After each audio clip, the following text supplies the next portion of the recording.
All right, we are live. It is Friday the 10th.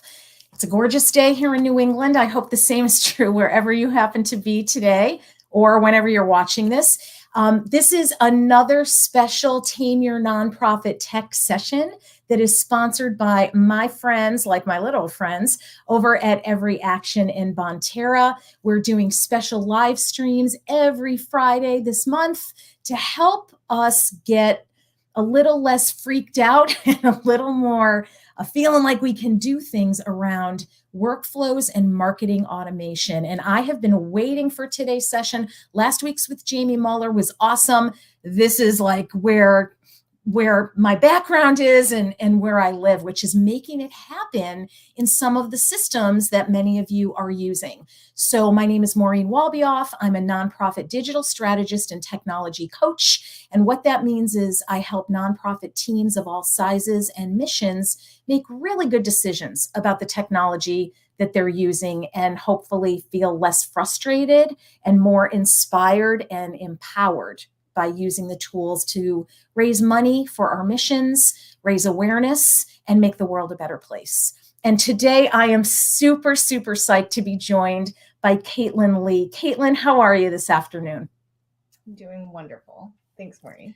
You're welcome. So, Caitlin, can you give us a little bit of background about why the heck you're here with me this afternoon?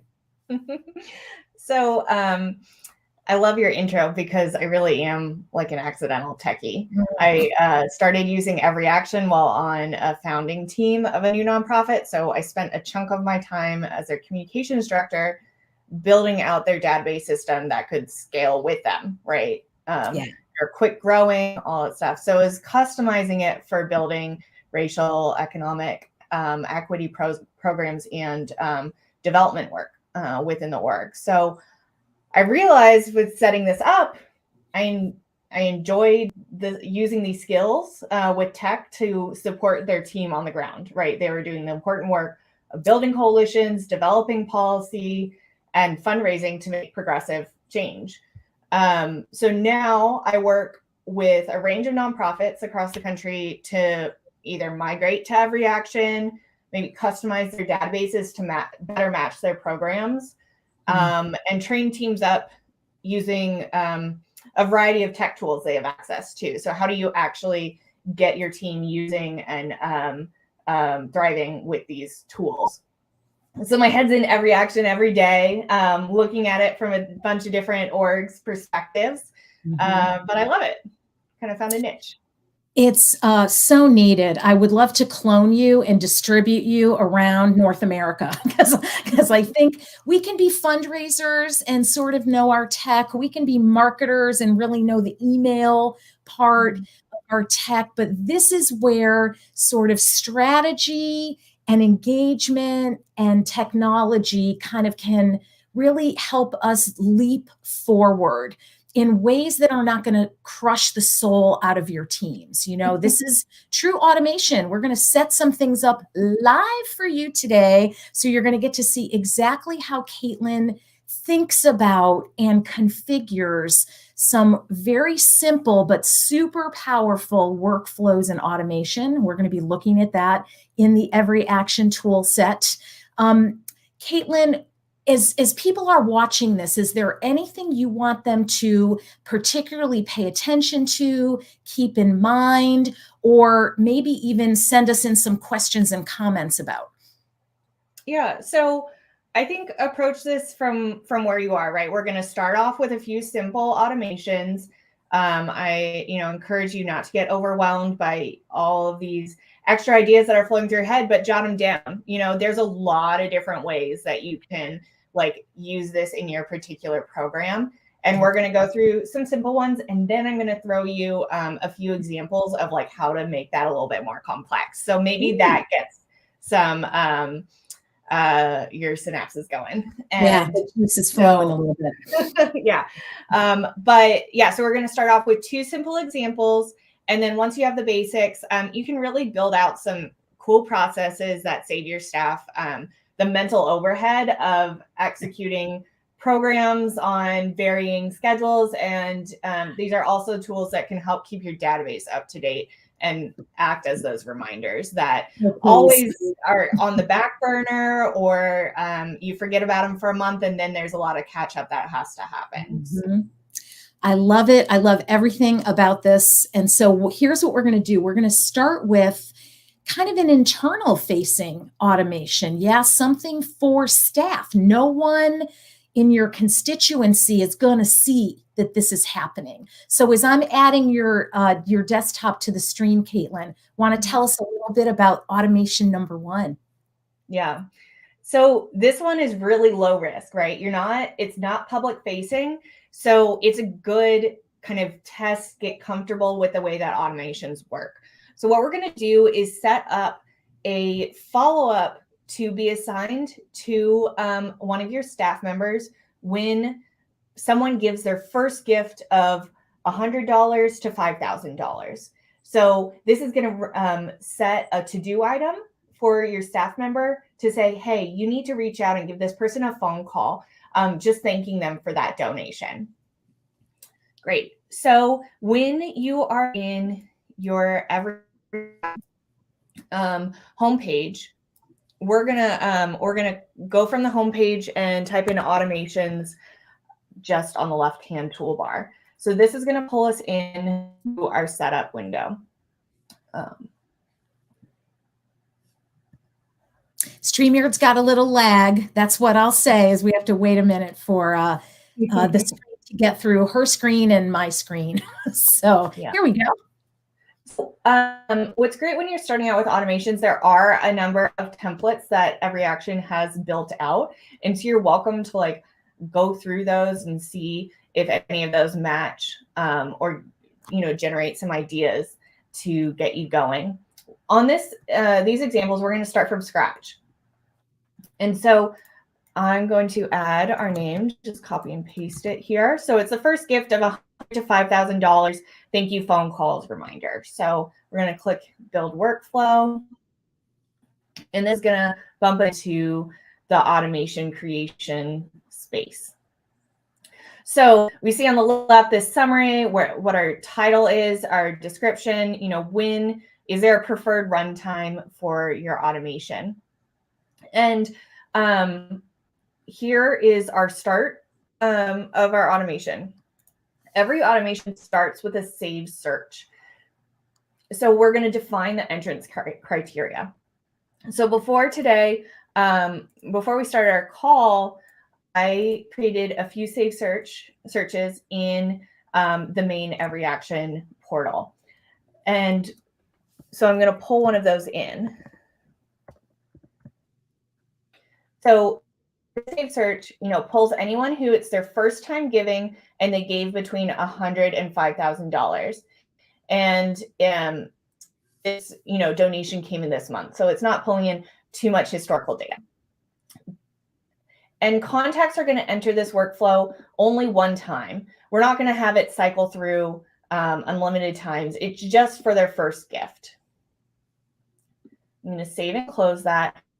And that's our workflow. So if you think about this as like a funnel, people are going to come into this only if they meet that search criteria, right? So you can get very specific or keep it broad with that saved search.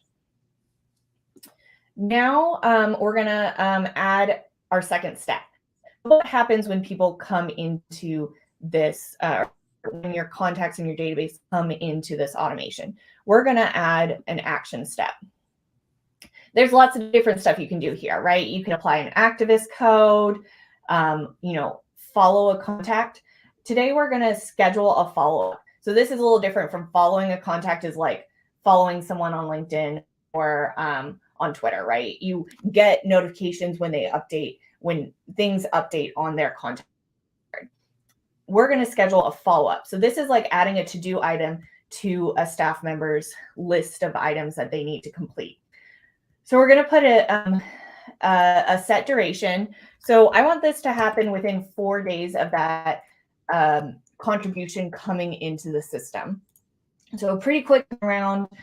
And we're going to select a specific user, so one of the staff members, to be in charge of that follow-up. So maybe you select your major gift officer, maybe it's someone else. I'm just going to assign this one to myself. And this follow-up is going to be, I'm going to select personal phone out of the options. And priority, again, this is a preference, you know, communicating to your staff, like who or volunteers, who, what the priority level is. Now we're going to add a message because they're going to have it pop up on their to-do list, and we need a little bit of text. So I'm going to say this person, the contact record, made their first contribution. Somewhere in this range, they can look on the profile to get that exact number, and they need a thank you call. Mm-hmm. All right, so we're going to also send a notification with this. So it's going to assign that follow-up task, but we also want to alert the staff member, like maybe they're not every day looking at their list of follow-up tasks. So I'm going to say, okay, I would like they're definitely not looking at their follow-up tasks in the database. Yeah. Okay, so I'm going to assign this in-app alert and an email. So when this gets assigned, it'll email me or the person that you assign it to. So I'm going to click Save and Close.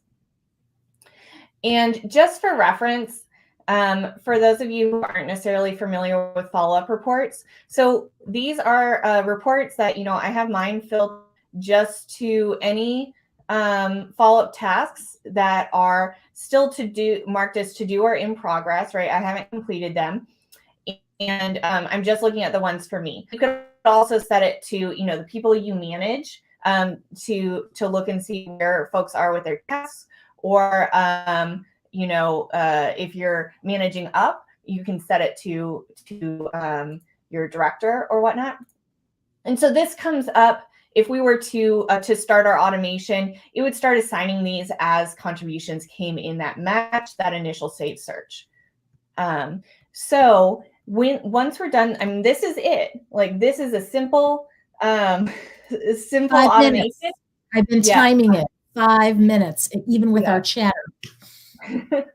And so we're going to click Run Check to activate. This is EveryAction's just filter to make sure the right steps are filled in. We can click a preferred runtime. So these automations run once every 24 hours. So if someone gives today and it's already run, they're going to come through on the next runtime. And so we can say, okay, I want it to run at 10 a.m. every day. And click the time zone there. Now, I'm just going to click confirm. We'll go through this ongoing engagement in the next one. All right, and it says activate my workflow. All right, so this is running. You'll you can check back here and see how many people have flowed through the different steps in the automation.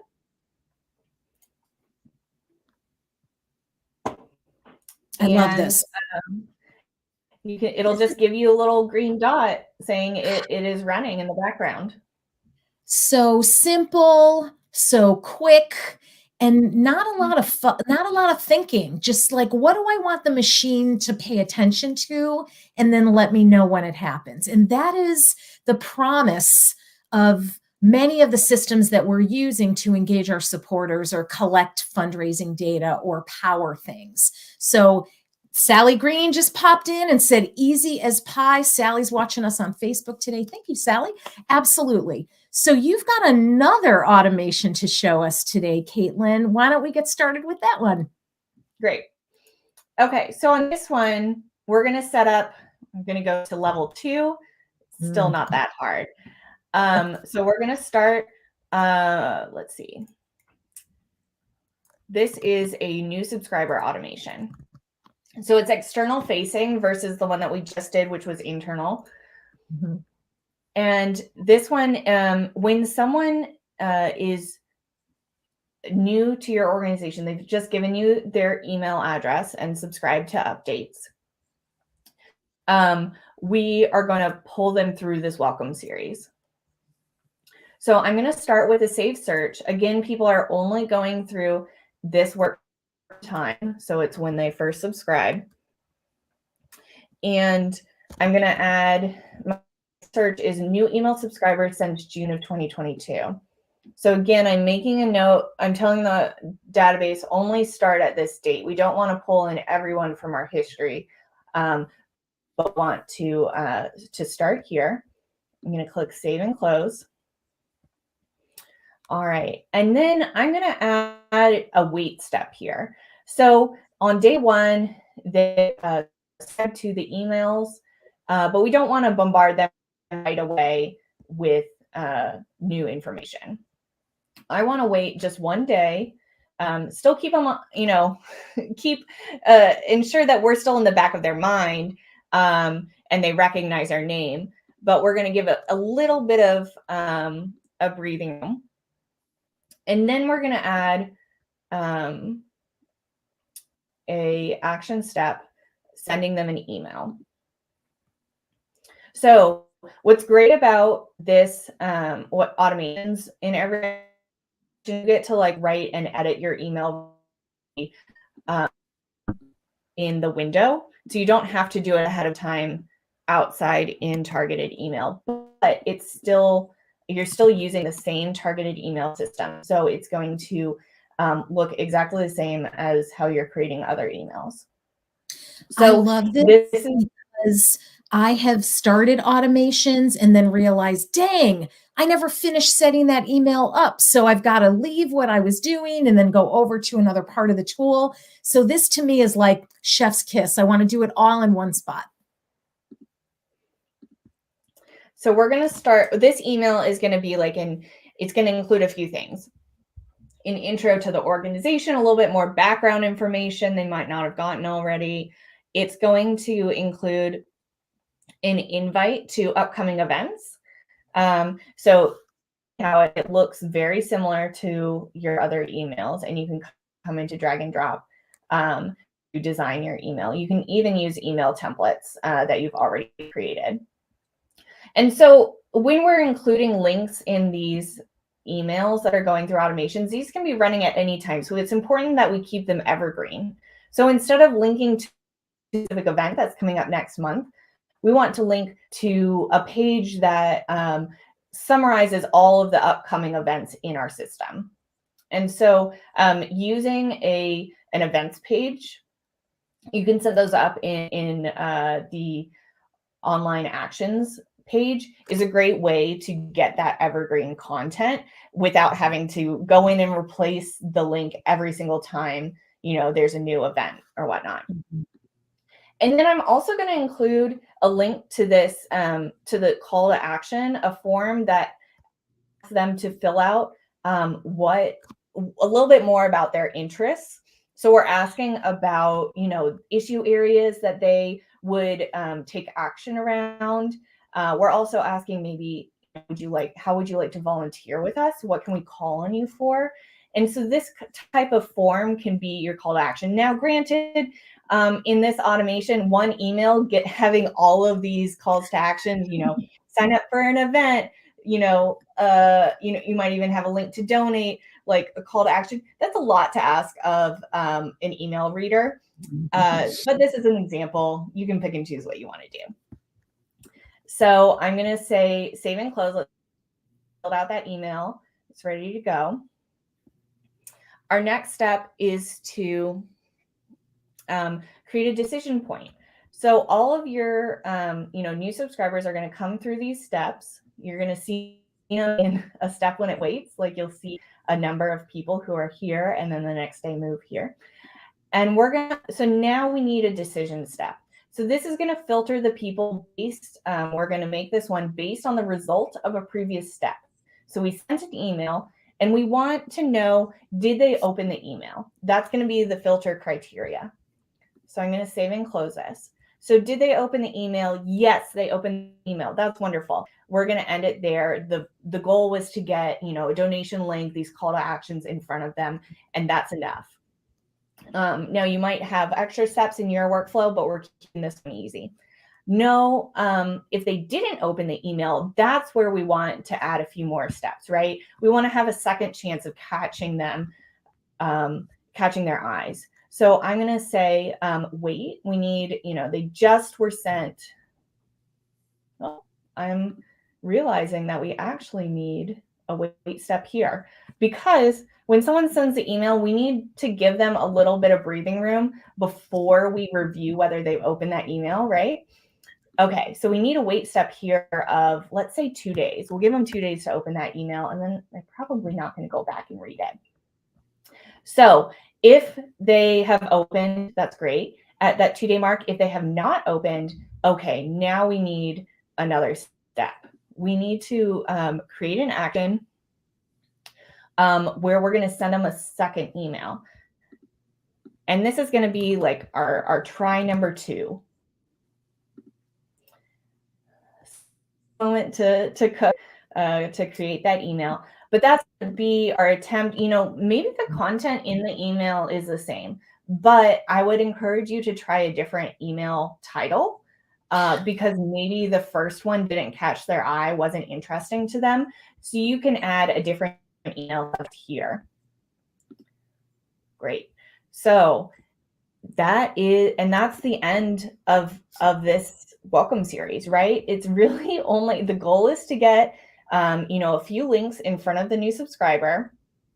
If people open it, they're not going to be bothered again, right? We don't need to send them another message because they decided whether or not they were going to engage with that email. But if they didn't, get to it, maybe they were really busy that day and it just didn't work, we're going to try them again and send another message to them. So it's dynamic. That was 9 minutes. It's literally 9 minutes. And I could, like, my brain is going with other applications just from this basic structure, Caitlin. I'm thinking, what a great way to do a mini re-engagement campaign for folks who have not opened anything in your email for like months, and you're trying to decide, do I boot them out and maybe up my delivery rates? Do I give them one more chance? And so before end of year would be a really great time to just like test and see how many people really want to get email from me. And I know it's hard to get people off your list, but if they're not interacting with your content, it's certainly not helping them, and it's really not helping you when it comes to deliverability and the quality of your email list. So again, this one simple thing that just took a couple minutes to set up, you could take that concept in your organization and do lots of different things with it based on a state or an action for your supporters.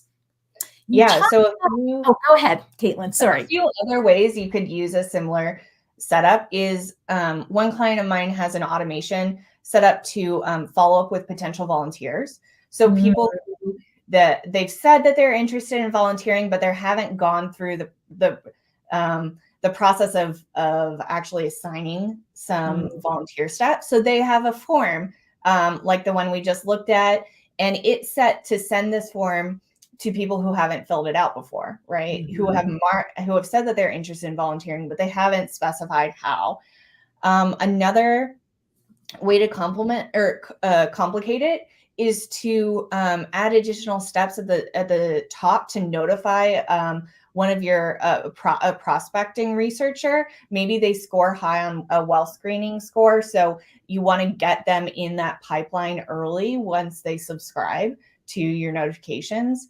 And then last week, Jamie Mueller mentioned that the idea that you could even have a different welcome series based on wealth screening scores. So you can assign them to a major gift officer at this point and give them a different series of different language in those emails based on their score. And so there's a lot of different ways to take this and customize it to like your organization strategy. And I think it's just a matter of getting started, like not overcomplicating it, picking one audience. I love the welcome series for new subscribers because often they're not sure what to do next, and so for us to give them the right content and encourage the right action is super, super, super helpful, not only for us, but for them.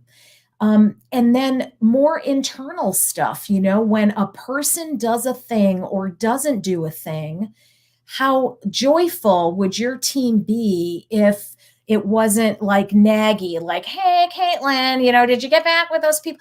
Here's the people you need to get back with, and here's what to do with them, or here's what they've done, and here's how to follow up with them.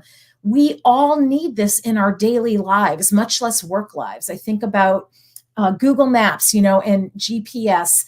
Here's the directions. This is where you're going. I promise you're going to get to the end.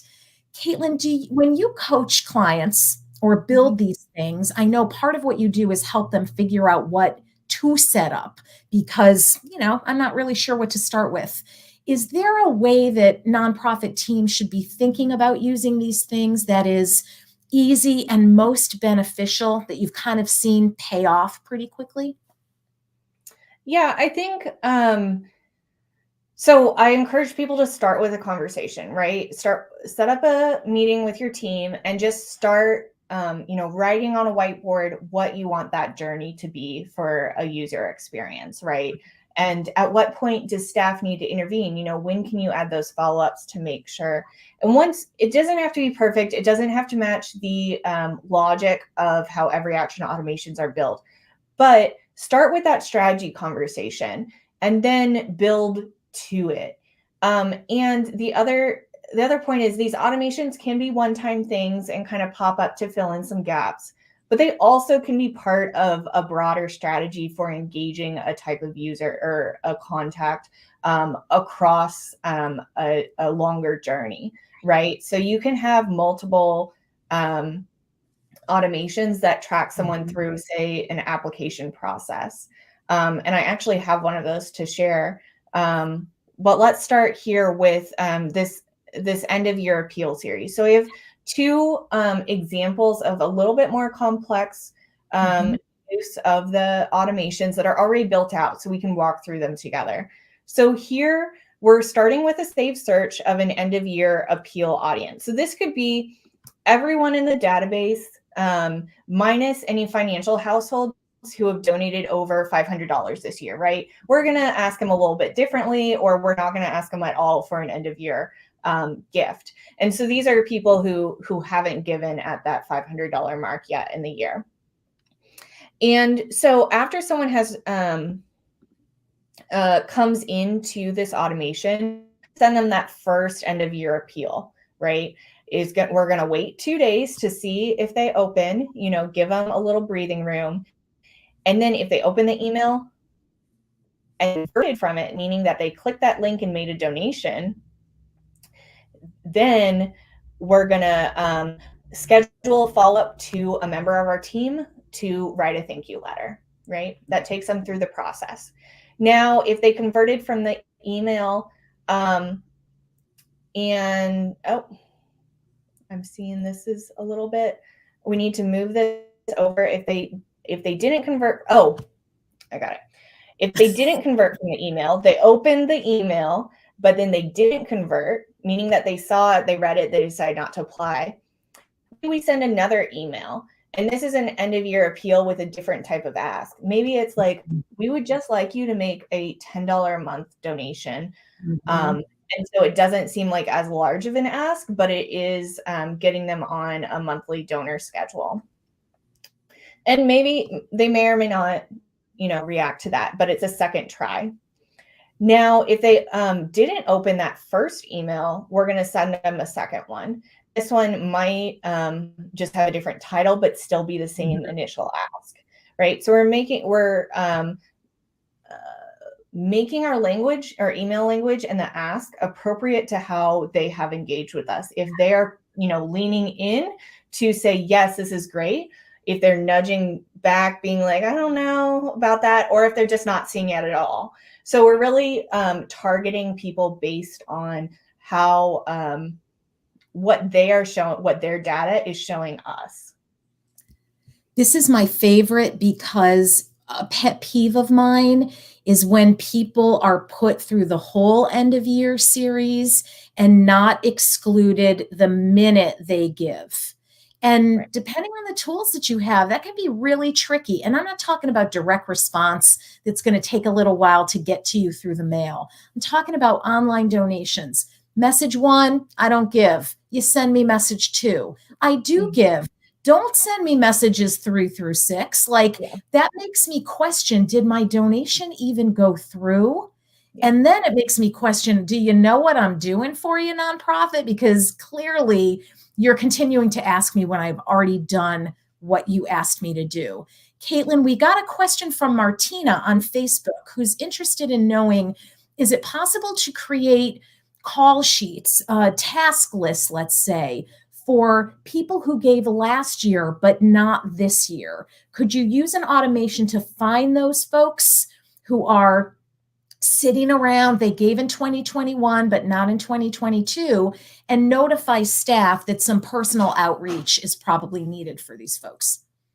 Yes, that's a great question. So I especially love using this tool to make sure that no one's falling through the cracks, right? Yeah. Like you're gonna engage with the people who are active and are quick to respond, but folks that need a little bit more attention, maybe they're we need to prioritize that re-engagement. Mhm. And so it really depends on that starting that save search. So you can Yeah. really customize that to, someone who maybe like they if you want all of your contacts to at least have some sort of contact within a 6-month period, just say Mhm. anyone who hasn't had contact in 6 months, have them Great filter through idea. the system. So There Martina's is, answer yeah, is yes, is what it sounds like. Yeah. yeah. I think there is a question whether you want to use, if you're specifically doing calls, whether you might use the EveryAction phone bank tool instead of an automation. But if it is someone, if it's kind of like one person here and there that comes up, then, scheduling a follow-up to make that call is a perfect way to do this. I love live questions and examples. So, Caitlin, we're getting close to the end of our time. I know this could be a 3-hour, deal. We could certainly do this. And maybe we should talk about doing that sometime later this year. I know you've also got an offer for folks who are watching this, a free consult. So say a little bit about, I've shared your LinkedIn link in the comments a couple times. So let folks know how they can get in touch with you and what a free consult might look like. Yeah. So I'm happy to have our initial conversation, just be free and not tracked. And so email me, message me on LinkedIn, however you want to reach out, and we can set up a time. We can talk over one specific example, or get a little bit broader and talk strategy in using automations for a range of things at your work. I said I wanted to clone you, and I stick by that statement because this is the missing piece, like getting from having the potential to do it and understanding that strategically it's a good idea, but making it actually happen can be tricky for most of us working inside nonprofit organizations. So I hope folks get in touch with Caitlin, have a free chat with her, get a little advice, maybe get some help. Now is the time. Summer, is here now, and it's supposed to be a little quieter than it typically is, depending on your org. So this might be the magic moment where you've got a little bit of capacity and a little bit of brain space to think about these things, to gear yourselves up for a powerful end of year, which we should start planning in September at the latest. Next week, in our last EveryAction sponsored live sesh, I'm going to actually be walking us through, I'm going to do a little coaching on using a new donor welcome series planning worksheet that I have. I'll be sending the link out to everybody in the comments, but we're going to go through, how do you prepare? How do you ask yourselves the questions, what should my email subject line be, which is something that Caitlin brought up? What content should I use? What's the timing for these things? As Caitlin explained, you don't want to give people too much, but we often give too much space between the first action that somebody takes and our follow-up communication with them. So we're going to talk timing, we're going to talk content gathering, we're going to talk about sender names and all of that stuff. And I've got a 4-page worksheet that will help you get your thoughts out of this and onto some kind of digital paper or paper, so then you can actually go set this up for yourselves. Caitlin, any last tips as we wrap it up for this week? Just start with a conversation. Start by doodling on a napkin or something and get it out of your head and then add to it, right? You can always add more steps, but start with that beginning, start to finish goal. Mm-hmm. That's the way to get anything done. My project manager's heart. Thank you for that. Caitlin, it has been a joy to work with you before and during this live stream. I encourage folks to get in touch with her. And again, this session, last week's session, which was recorded with Jamie Muller, welcome to watch that on any of my social channels. And then meet me here next week, the 17th of June, 12:30 Eastern Time. And we're going to do a little new donor welcome series, planning boot camp, and you're going to be able to do it in less than 30 minutes. So Caitlin, thanks again. Everybody have a wonderful rest of your day and a nice weekend, and we will see you next Friday. Thanks, everybody.